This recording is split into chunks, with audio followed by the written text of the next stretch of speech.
Hola, ¿qué tal? Bienvenidos a mi canal. Mi nombre es David y quisiera utilizar este vídeo para poder presentarme en condiciones, puesto que creo que es importante que sepáis un poco de la vida, ¿no? Y de la persona de quien nos comparte este tipo de información de la que estamos hablando en mi canal. Y voy a presentarme de una manera un poco especial. Voy a presentarme de manera que voy a hablar de antes y después de mi despertar espiritual. Es decir, de cuando no había y sí que había magia en mi vida. ¿Por qué? Porque sí que de pequeño hubo este tipo de magia, ¿no? Este tipo de prácticas espirituales, aunque sin saberlo, pero desapareció y ya volvió más tarde, ¿no? Ha vuelto ahora.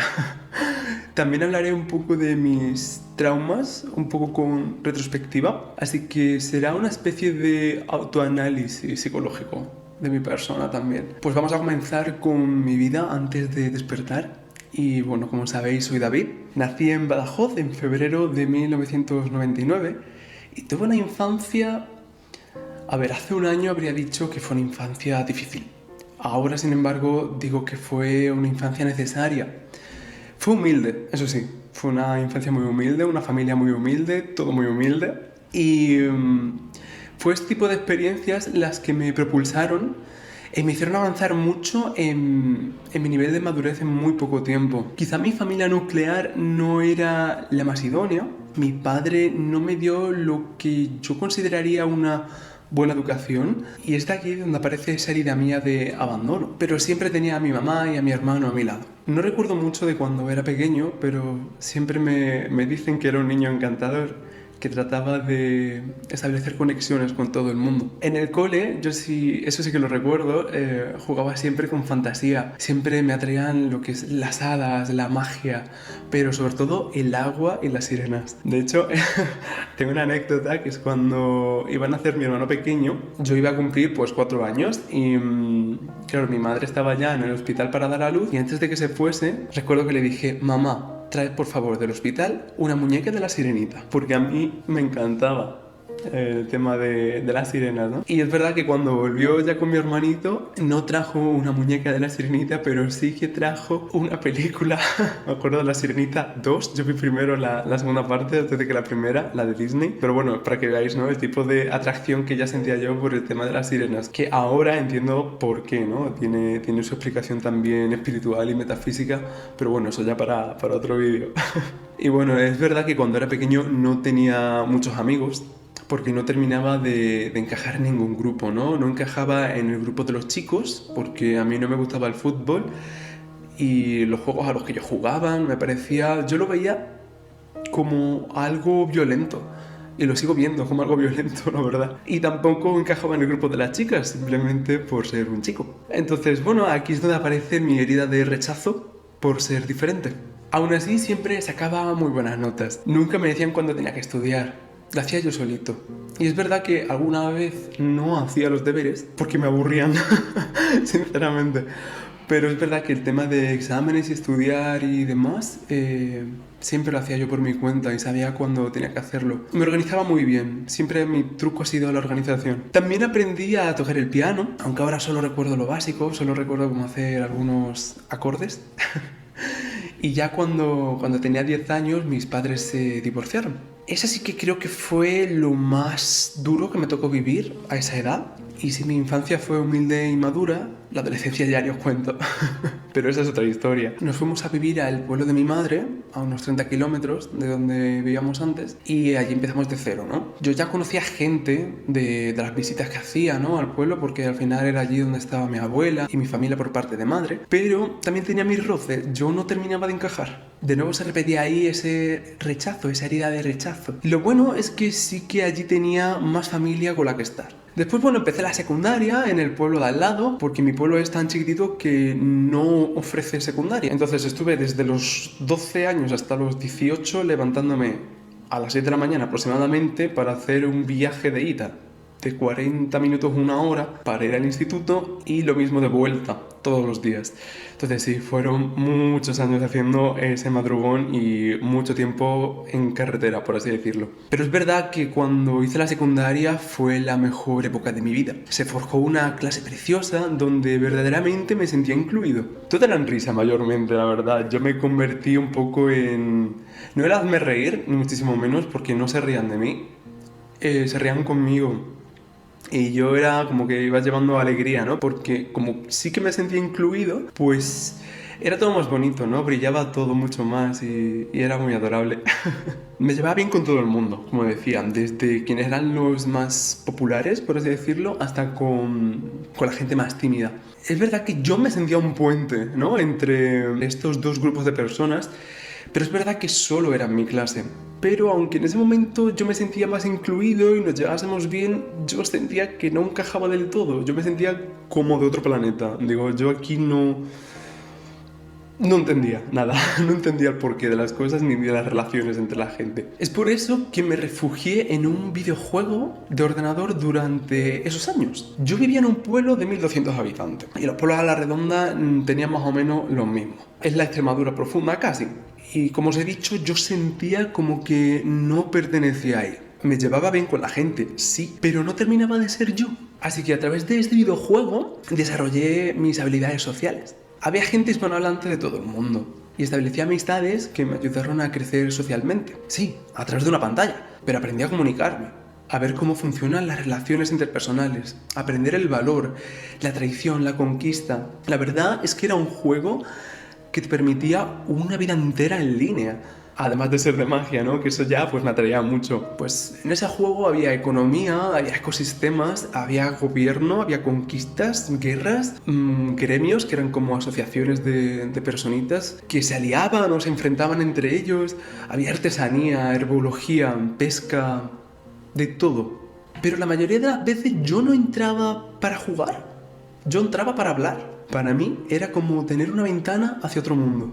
Un mundo donde yo podía compartir mi forma de ser y crecer. Y en esta etapa de mi vida fue muy útil poder tener acceso a internet y crecer de esta manera. Ya de vuelta al mundo real, por así decirlo, dejando de lado el videojuego, que yo os digo que fue clave para mi desarrollo, empecé a darme cuenta de que se me daba bien todo. Es decir, todo donde me enfocaba, donde ponía mi energía, me acababa saliendo bien. Me refiero a que si me ponían problemas de matemáticas, los resolvía. Si me ponían ejercicios relacionados con la música, los resolvía. Pero es verdad que tuve un llamado especial con el inglés. Aunque un poco más bien como sin darme cuenta, porque realmente yo lo que sabía de la primaria era el verbo to be y los irregulares, poco más, como hacer una frase en afirmativa y deja de contar. Pero poco a poco vi que se me daban muy bien los idiomas. También se me daban muy bien, yo os digo, las matemáticas, la biología. La biología, de hecho, me encantaba. Yo, a los 12 años, yo quería ser biólogo marino. Y ahora mirad. Pero me sentí realmente atraído por las humanidades, más que por las ciencias. Aunque yo os digo que siempre me ha llamado la atención la ciencia. Siempre. Y con 15 años, pues ya sabía qué quería estudiar y dónde. Y quería hacer traducción e interpretación aquí en Granada. Y así fue.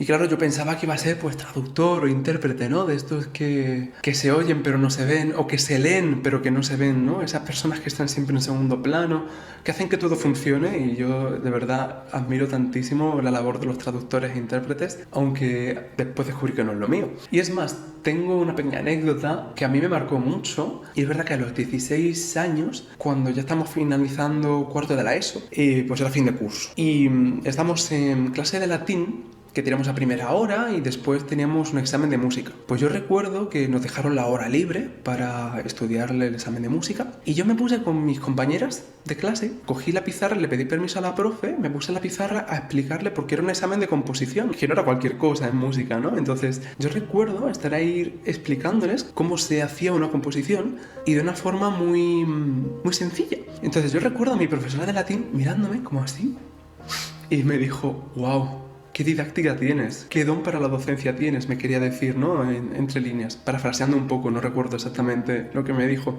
Fue muy alentador, ¿no? El tener eso ahí, que siempre me ha estado rondando, porque ahí ya como que apuntaba maneras, ¿no? Un poco a lo que me iba a dedicar. sin saberlo. Y es verdad que terminé la educación secundaria obligatoria con muy buenas notas y ya pasé a hacer el bachillerato de humanidades. Allí la situación es verdad que se volvió un poco más peculiar porque se acentuó mucho más ese sentimiento de no encajar, pero esta vez, para evitar ese abandono, ese rechazo, me puse una máscara. Me mentí a mí mismo. Fingí ser una persona que no era, con tal de caer bien a los otros. A veces veía la maldad en las palabras y los actos de quienes me rodeaban y muchas veces yo no decía nada e incluso me hacía partícipe de aquello que hacían o decían. Entonces fueron 2 años difíciles los de bachillerato. Diría que tuve un bloqueo en el chakra garganta enorme. En aquel entonces pues no me daba cuenta, pero era básicamente porque me estaba mintiendo. Ese no era yo. Al final terminé esa etapa siendo el mejor expediente de mi instituto y con una de las mejores notas de selectividad que me abrió la puerta para estudiar lo que quería en la ciudad que quería. Y es verdad que recuerdo la época de selectividad, es decir, el tema de estudio y demás y el sacar buenas notas como sin mucho esfuerzo. Es decir, yo nunca he tenido problema para aprender o porque yo no memorizaba. Yo lo que hacía era comprender las cosas. Yo me hacía una especie de esquesúmenes, que eran esquemas y resúmenes, que después recuerdo que la gente me los pedía, porque claro, yo sacaba 10 sin esfuerzo, me ponía a estudiar a lo mejor 2-3 días antes, y la gente me pedía los apuntes y no se enteraban, porque claro, es que estaban hechos para mí. Era mi forma, ¿no?, de entenderlo. Y claro, la gente no le cuadraban, ¿no?, mis apuntes. Era muy gracioso. Así que selectividad fue un poco lo mismo, ¿no? Yo recuerdo que la gente iba con tochacos así de cosas que se tenían que aprender y memorizar y soltar tal cual en el examen. Y yo iba pues en total que llevé 30-40 folios. Taquito así, para todas las asignaturas. La cosa es que siempre se me ha dado bien aprender sin esfuerzo. Simplemente establecía relaciones conceptuales con todo lo que veía. Para mí siempre el conocimiento ha sido como una especie de puzzle que tenía que completar. Entonces yo simplemente entendía las piezas y sabía dónde tenían que encajar. Ya una vez terminé selectividad me saqué el carnet del coche. Y a la semana siguiente me planté aquí en Granada para compartir piso con personas que no conocía. Es verdad que no tenía miedo. No tenía ni miedo ni a venirme yo solo tan lejos de casa, porque es verdad que de mi clase y de mi grupo así cercano, digamos, el que más lejos se fue de casa fui yo. Pero no tenía miedo. Y es más, tuve mucha suerte y es algo que agradezco, porque es verdad que di con unas compañeras con las que pasé unos años muy bonitos. Yo a los 18 años era una persona muy inocente. Me llevaba bien con todo el mundo, aunque, de nuevo, seguía sin encajar 100%. La carrera, pues el primer año me resultó muy sencilla porque eran idiomas como tal y era un poco repaso de lo que ya sabía. Y claro, yo con respecto al francés es que lo aprendí por mi cuenta casi. O sea, el 80% del francés que sé lo aprendí yo solo en mi casa. Así que estaba un poco porque tenía que estar, porque pasaba la lista. Después, para terminar de perfeccionar el francés, porque de inglés iba bastante bien, pues decidí irme de Erasmus a Francia. Y la verdad es que el Erasmus, ese añito que estuve viviendo en Marsella, al lado de Marsella, no era Marsella como tal, la verdad es que estuvo lleno de muchas luces y muchas sombras. Yo me sentía un poco el Oye Siri del grupo de españoles, la verdad. Era como que se me daba muy bien el tema de burocracia y se me daba muy bien el francés. Entonces, todo el tema de papeleo de Erasmus y de asignaturas o de si había cualquier problema relacionado con la uni, todo el mundo acudía a mí y yo me sentía un poco abrumado. Y es verdad que esa experiencia me reflejó que me faltaba establecer límites a mi persona. Así que me enseñó muchísimo el Erasmus. Tuve días muy bonitos, de verdad, de estar viajando, ¿no? Sobre todo el tema de viajar. Recuerdo que cumplí 20 años en París, pero también hubo días en los que casi llorando estaba buscando un billete para volverme a casa. O sea, fue una experiencia peculiar. Pero es cierto que me enseñó muchísimo. Y me enseñó también a vivir solo. Yo vivía solo en una habitación de 9 metros cuadrados, baño incluido. O sea, no era cualquier cosa. Pero bueno, también me vine con el C1 de francés y muy contento. Después, en general, la carrera, los siguientes años de carrera, tercero y cuarto, realmente lo que me enseñó fue a reforzar una de las habilidades que ya tenía, y era la empatía y la adaptabilidad. Es decir, me enseñó a ver las situaciones comunicativas que se producen en un intercambio de información, que hoy aplico, ¿no?, en mis clases, por ejemplo. También me enseñó mucho de fonética del inglés, cómo funciona, cómo se relacionan los sonidos, cómo vibran. Eso me llama mucha atención, cómo vibraban, el tema de la vibración siempre me ha atraído. Y esto de la fonética inglesa lo aprendí a través del neerlandés, que es, o holandés, ¿no? Depende cómo lo conozcáis. Realmente es neerlandés. Y fue, yo os digo, este idioma que cogí un poco de rebote porque me cuadraba con mi horario, porque yo realmente quería catalán, pero no podía ser. Pero aún así fue gracias a este idioma que aprendí la fonética inglesa, que tanto explico hoy día, ¿no? Es algo muy bonito. También aprendí mucho a contrastar gramáticas y aprender por semejanzas y diferencias. Y también mucho con la etimología y la lingüística en general. Me enseñó muchísimo. Y a día de hoy yo la aplico y enseño idiomas así. Algo que después con 22 años, cuando hice el MAES, que es el máster para ser profesor, que es obligatorio aquí en España, pues si se enterasen de cómo doy clase ahora mismo, me cogerían el título y me lo romperían. Porque ellos te dicen que tienes que enseñar idiomas de una forma natural y con juegos. Y digo, sí, eso está muy bien para cuando tenemos entre 0, 3, 5 años, que aprendemos el idioma de una forma mucho más natural. Pero cuando ya tenemos un sistema fonológico, sintáctico, gramatical, lingüístico realmente establecido en la cabeza, como que no funciona. Así que realmente el máster pues no fue como lo esperaba. O sea, yo pensaba que me iban a enseñar técnicas de docencia de idiomas. Pues no. Y es más, tuve una experiencia un poco agridulce. No, más bien amarga con mi tutor, pero bueno, también me enseñó, ¿no? El tema de valorarme. ¿Por qué digo lo de mi tutor? Porque mi tutor de TFM, ¿vale? De trabajo de fin de máster. Yo hice mi trabajo y creo que él me puso como un 5 o un 6 de nota, porque yo tenía como muchos choques con él. Y después, cuando hice la defensa, que estaba ante 2 profesores de uni, estaba ante 2 doctores de enseñanza de lengua extranjera y un profesor de la escuela pública, hice mi defensa. Y es más, de hecho, el profesor de la pública me pidió permiso para utilizar mi material en sus clases. O sea, yo me sentí, casi lloro, ¿no? De ver que mi tutor no me había amparado en ningún momento, no me había valorado, y que una persona que no conocía de nada, que me estaba evaluando, me pidió permiso para utilizar lo que yo había hecho. Fue como, wow, qué bonito, me está valorando. Así que fue muy guay. También las prácticas fueron muy guays. Tuve mucha suerte, tuve suerte de tener una tutora maravillosa y unas clases, una bonita, otra preciosa y otra un poco complicada, pero que me ayudó y me preparó para lo que venía después. Porque es verdad que terminé el máster el 29 de junio, que es cuando tuve la defensa, y en septiembre me puse a trabajar en un cole y también en una academia, ¿vale? Lo que pasa es que la academia la dejé por tema de principios, porque cobraba bastante mal, trabajaba el triple de lo que trabajaba en el colegio, y también por una cuestión de que me di cuenta de que las academias están engañando a la gente. Son un negocio para sacar el dinero a la gente. No las academias, más bien las academias se lucran del negocio que tienen hechas las universidades con el tema de B1, B2, C1, C2, en fin, esas cosas. Entonces no quería ser partícipe de eso y no quería seguir engañando a la gente. Así que me fui y de hecho decidí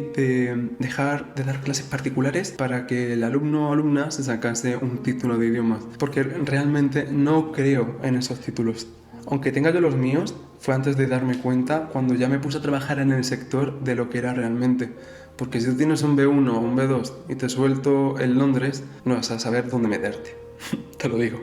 Porque a mí me pasó un poco también. Entonces, bueno, dejé la academia y sí es verdad que continué en el cole y a día de hoy sigo ahí. Pero sí es verdad que hace como cosa de un año, por esta fecha, el año pasado, yo ya estaba trabajando, como os decía, en el cole y la academia, pero yo me sentía como muy cansado, como vacío por dentro. Y yo pensaba que era por mi dieta vegetariana, porque llevaba como 3 meses siendo vegetariana. Y realmente lo que me pasaba es que me estaba desligando de mi espíritu. Y es por eso que tuve mi despertar espiritual el 31 de diciembre, es decir, la noche del 31, ¿no? El 31 del año pasado, ¿no? De 2022, a eso de las 3 de la mañana, en una meditación. Y ahí fue cuando desperté. Entonces, bueno, antes de continuar con este despertar, voy a hablar ahora de lo que fue mi vida con magia de la infancia y lo que es mi vida ahora, que vuelvo a ver la magia en todo. Entonces, de pequeño, ¿vale? Volvemos otra vez a mi infancia. Yo tenía una conexión con un animal. Yo tengo un recuerdo muy vívido O sea, lo recuerdo 100% de estar yo en la cuna, pero creo que ya no era mi cuna porque era como que mis pies salían por fuera, había como barrotes y mis pies salían fuera, ¿no? Nosotros teníamos en casa dos perritas, era un chihuahua y un yorkshire, entonces eran muy pequeñas, es decir, no llegaban a la cuna. Y yo recuerdo esa noche que me había ido a la habitación de mis padres a dormir a la cuna, que tenía miedo y de buenas a primeras me pasó algo peludo por los pies. Eso sí que lo recuerdo, o sea, pero vívido, súper vívido. Y obviamente no había nada, yo ya pensando de pequeño, no pueden ser las perras porque no llegan, no son tan altas. Las perritas son una cosita así. Y me daban los pies. Entonces, después es verdad que esto yo ya no lo recuerdo. Esto es información que me ha recordado mi madre, porque yo no la recordaba tal cual. Y es que yo por la noche le decía a mi madre, mamá, hay un lobo blanco que me huele los pies, ¿no lo oyes? Porque yo lo escuchaba aullar. Yo esto no lo recuerdo, yo os digo, me lo decía mi madre, pero que era muy insistente con esto. Ya después, más tarde, a los 10, 11 años, una tarde de verano, cogí una baraja de cartas y como si nada me puse a leerlas. Pero porque sí. Y más tarde ya me compraron un tarot, ¿no? Mi madre me cuenta también que empecé a conectar con su padre, es decir, con mi abuelo materno. Y yo a él no lo conocí en persona. Él se fue del plano físico unos 10 años antes de yo nacer. Pero por lo visto yo conectaba en sueños con él. Porque claro, sí que recuerdo todas estas cosas, pero las recuerdo como si fuese un sueño, como si no hubiese sido verdad. Ha sido mi madre, ¿no? Quien me ha ido recordando estas cosas de decir, wow, yo ya de pequeño hacía magia. Y ya con el tema del tarot, me acuerdo que atinaba, pero atinaba muchísimo. Pero lo que pasaba es que leía lo que la gente quería escuchar, aunque yo supiese la verdad. De hecho, recuerdo que me preguntaban cosas importantes y yo veía la verdad, pero como sabía que les iba a doler, porque yo ya era muy sensible de pequeño y sabía cómo se sentía la gente, les decía lo que querían escuchar para darles un poco de esperanza. Ahora veo que no tiene ningún sentido hacer eso, pero claro, de pequeño pues yo no quería hacer daño a nadie. También veía puntitos de colores, al igual que una prima mía. Y para nosotros era como un juego sin importancia. De hecho, para mí era como muy natural verlos, era como ver chispitas todo el rato de pequeño y pensaba que era un problema en la vista o qué sé yo. Y poco a poco, conforme fui creciendo, pues como que las dejé de ver, aunque no sé exactamente cuándo ni por qué. Es como que fui dejando de lado, ¿no?, toda esta parte mágica de mi vida y dejé de verlas. Y dejé también el tema del tarot. Bueno, el tarot siempre estuvo como por ahí rondando. El tema de las energías, el reiki. Yo recuerdo que en mi casa, con 12 años, ya había reiki en mi casa. O sea, para mí, yo he crecido con el reiki. Es decir, que a mí no me sonaba mal el tema de las energías. Yo sí, es verdad que decía que hasta que yo no lo viese o sintiese por mí mismo, no lo iba a creer 100%. Y así fue hasta que desperté. Y es verdad que mi despertar, bueno, ya hablaré más en detalle, ¿no?, de cómo fue mi despertar, pero a modo de resumen fue todo muy orgánico. Yo dejé de comer carne, de la noche a la mañana me empezó a dar asco. Dejé de salir de fiesta, dejé de beber alcohol, dejé de compartirme con cualquiera, hablando de intimidades, y todo eso llevó a un proceso de sanación inconsciente. Y durante una meditación sentí lo que hasta ahora ha sido la experiencia más fuerte que he vivido nunca, que ha sido el despertar de la Kundalini. Yo recuerdo que estaba meditando, ya os digo, ese 31 de diciembre a las 3 de la mañana más o menos, que empecé a notar como una pelota de ping-pong que iba de cadera a cadera y que iba subiendo poco a poco porque automáticamente la asocié a lo que era. Yo no estaba seguro de lo que era, pero como que de repente dije, ah, es esto, es la Kundalini. Como que lo recordé. Y empecé a subir, hasta que llegó al tercer ojo y digamos que sentí el éxtasis, ¿no? De hecho, la comparación es un poco extraña, pero es como literal sentir un orgasmo aquí, ¿vale? Para que os hagáis un poco la idea de lo que sentí. Y claro, fue eso muy potente. Muy potente. Y es verdad que me tiré una semana, porque estaba solo aquí en Granada, me vine solo, y me tiré esta semana así en mi cama, sentado, notando cómo el chakra de la corona me daba vueltas a esta velocidad y en esta dirección, y a esta altura, o sea, es que lo notaba 100%. Y yo pensaba que me estaba volviendo loco. Digo, ¿qué me está pasando? Y desde entonces volví a ver los puntitos de colores. De hecho, ahora estoy grabando y he visto alguno que otro, ¿no? Es como, me parece muy mágico. También empecé a ver cómo vibran los objetos, a escuchar pitidos y otras muchas cosas, ¿no? Es verdad que no tuve a nadie en mi despertar, salvo una lectora de registros akáshicos que sí que me recordó un poco cuál era mi misión aquí en la Tierra. Y es verdad que lo hizo de manera altruista y estaré por siempre agradecido a esta lectora, pero es verdad que con ella solo estuve alrededor de 2 horas. Después no tuve a nadie que me acompañase, no tuve a nadie que me enseñase. Yo pedí al universo que me llegase alguien, pero no me llegó ningún maestro. Y yo sabía por qué en realidad. Así que después del despertar, pues empecé a formarme. Está aquí donde empezó la etapa del ermitaño, que se le llama en el despertar espiritual. Pasé mucho tiempo solo, aunque compartía piso. Me hacía todo tipo de planes para mí solo. Me iba a los parques a meditar, me iba a dar paseos yo solito, leía algún que otro libro, comía mejor, hacía ejercicio, pero era todo en soledad, era todo conociéndome a mí, estableciendo los límites de lo que quería y de lo que no, de lo que me gustaba y lo que no, de lo que iba a permitir y de lo que no. Y por fin conseguí cambiar de vida. Pegué un salto y ahora vivo solo. Bueno, con mi gatito. Y gracias a toda esa maraña que tuve, que me propulsó y me catapultó a una vida mejor, que es la que estoy ahora, mucho más estable conmigo mismo, pues ya en verano conocí a una persona muy especial que me recordó lo maravilloso de mis dones. Y empezamos juntos nuestro entrenamiento psíquico. Y descubrí que era clarisintiente, además de una forma potente. Os explico un poco lo que es la clarisentencia. La clarisentencia es la capacidad que tiene todo ser humano de percibir la energía en forma de sensaciones, emociones. Yo descubrí que al igual que hay personas que pueden ver un aura y ver los colores del aura, yo soy capaz de sentirla. Es verdad que también veo cositas, escucho cosas, sé cosas, que son los 4 claris principales, que es el ver, el escuchar, el sentir y el saber. Pues es verdad que yo el que más desarrollado tengo, porque la forma en la que mi alma trabaja mejor es a través de la sensibilidad y las emociones, pues es la clarisentencia. Entonces, claro, yo empecé a darme cuenta de que podía ver los bloqueos en los chakras de la gente. O sea, me ponía a hablar con alguien y le notaba enseguida si tenía un bloqueo aquí, si funcionaba todo perfecto, si estaba con una maraña mental, si le dolía el hombro, si tenía ganas de vomitar, todo, o sea, todo lo sentía. La clarisentencia básicamente es como, digamos que la energía entra a través del chakra corazón, que es el que siente, y la puedo leer, ¿no? Entonces tengo esa habilidad más desarrollada. Y ya os digo, no es que yo sea especial, esto lo tiene cualquier ser humano. Solo que estos dones, que son de luz, pues se tienen que ganar. ¿Y cómo se ganan? Haciendo limpieza, sanando y cuidándonos. Algo que me ayudó mucho a mí a sanar fue aprender sobre espiritualidad y metafísica. ¿Por qué? Porque gracias a todo lo que aprendí, pude dejar atrás patrones de comportamiento arquetípicos y transmuté gran parte de mi sombra en luz. Y ahora comprendo que siempre me convierto en lo que no tengo, en lo que necesito para poder ofrecérselo a los demás. Todas las lágrimas, toda la ira, toda la pena, cualquier emoción de vibración baja que sentí en mi vida tenía un porqué y ahora lo veo. Es que son pruebas que yo tenía para crecer y poder compartir. Si yo tenía una herida de abandono y yo me sentía abandonado, que eso simplemente es no recibir amor, ahora es lo único que doy. Si me sentí rechazado o humillado, ahora defiendo a quienes se sienten diferentes y valoro la diversidad y la expresión del ser. Si no tuve un padre, yo me convertí en mi propio padre, arquetípicamente hablando. Si no tuve profes que saciaran mi curiosidad, yo me convertí en ese profe. Y si no tuve a nadie que me acompañase en mi despertar espiritual, pues me he convertido en ese guía espiritual para quien lo necesite.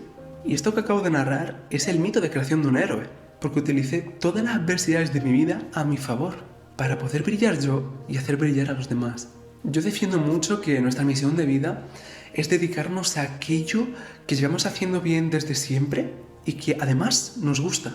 Me pongo a mí de ejemplo, ¿no? A mí siempre me ha gustado aprender cosas difíciles para traducírselas a los demás. Y ese es el porqué de Iris Cristalina, ¿no? El nombre del canal. No sé si os habéis dado cuenta, pero es el nombre en latín de la planta Iris germanica. Es mi planta favorita por muchas razones, pero es verdad que cambié ese en germánica por cristalina, ¿no? Porque Iris al final no deja de ser esa diosa griega del arco iris, a través de la cual llegaban los mensajes a los humanos, ¿no? Era la diosa de la mensajería de los cielos, ¿no? Por así decirlo. Y claro, cristalina tiene que ver con el cristal, con Cristo, con la conciencia crística.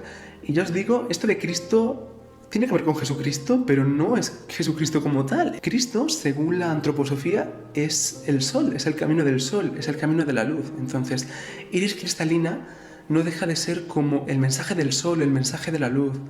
Por eso, aquí lo que me gusta traer son estos mensajes espirituales que a lo mejor son leyes espirituales muy complejas que trato por lo menos de explicar de forma accesible para todo el mundo. Es por eso el porqué del nombre, ¿no? de Iris Cristalina. Y aparte de esta habilidad, ¿no? de traducir y adaptarme a la persona con mucha empatía, también se me ha dado muy bien escuchar a los demás, escuchar sus problemas, pero sobre todo hacerles ver su valor propio. Y bueno, mi objetivo con este vídeo es hacer que veáis que soy una persona normal y corriente, que ha tenido sus más y sus menos, que viví un despertar espiritual y desde entonces pues me he estado formando y sigo formándome en materia espiritual y metafísica. Sigo estudiando, sigo aprendiendo, practicando. De verdad, que quede claro que yo no soy más especial que tú que me estás viendo, porque tú eres otro ser humano capaz de todo. Y créeme que no hay cosa más maravillosa que poder hacerlo todo y ser creador de tu propia realidad. Y lo bonito que es saber también que todo lo malo siempre ha sido un contraste, porque así aprendemos, porque para ver la luz hay que ver la oscuridad. Y es eso lo que quiero compartir con los demás. Quiero enseñar a utilizar nuestras sombras a nuestro favor, para iluminarnos, porque el cambio se tiene que hacer interno, para poder cambiar lo externo. De otra manera, sería magia negra, porque es esto, es esta transmutación de la sombra, esta integración del ego, la que nos hace crecer y brillar, la que nos hace florecer nuestra personalidad mágica, y es lo que nos ayuda a sanar. Y si yo he sido capaz, ¿por qué tú no? Así que bueno, espero que ahora me conozcáis un poquito mejor gracias a este vídeo. Y bueno, simplemente quería darte las gracias si has llegado hasta aquí, hasta el final, y espero que ahora me haya podido dar a conocer un poquito mejor, ¿no? Explicar quién soy, de dónde vengo, cuál es mi fondo y lo que vengo a hacer. De nuevo, gracias por escucharme, gracias por estar aquí y gracias por dejar compartir este pequeño momento sobre mi vida. Y si tenéis algo que comentarme o que decirme, estaré encantado de responderos. Y esto es todo. Nos vemos muy pronto.